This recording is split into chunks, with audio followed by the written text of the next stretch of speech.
چلنے والے دو پیروں میں کتنا فرق ہے، ایک آگے اور ایک پیچھے، مگر نہ تو آگے والے کو غرور اور نہ پیچھے والے کی توہین، کیونکہ انہیں پتہ ہے کہ پل بھر میں یہ بدلنے والے ہیں اور اسی کو زندگی کہتے ہیں۔ دنیا میں کسی بھی حوالے سے کسی دوسرے کی محتاجی بدترین اذیت ہوتی ہے۔ اللہ تعالیٰ سے ہر وقت دعا کرنی چاہیے کہ اپنے سوا کسی اور کا محتاج نہ کرے۔ سچائی اور نیکی کا راستہ دشوار ضرور ہے، لیکن منزل بہت خوبصورت۔ برائی کا راستہ بہت آسان سہی، لیکن منزل تباہی ہے۔ تکلیفوں سے نہ گھبراؤ، یہ تو تم کو اللہ کے قریب کرنے کے لیے ہے۔ جب گناہ کے کاموں میں دل لگنا شروع ہو جائے تو یہ اس بات کی دلیل ہے کہ تمہارا رب تم سے ناراض ہے۔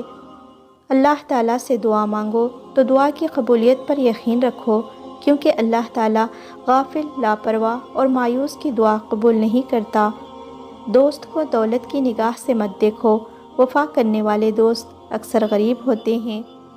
جب ہم چپ رہ کے سب برداشت کر لیتے ہیں تب دنیا کو بہت اچھے لگتے ہیں، مگر ایک آدھ بار بھی حقیقت بیان کر دی تو سب سے برے لگنے لگتے ہیں۔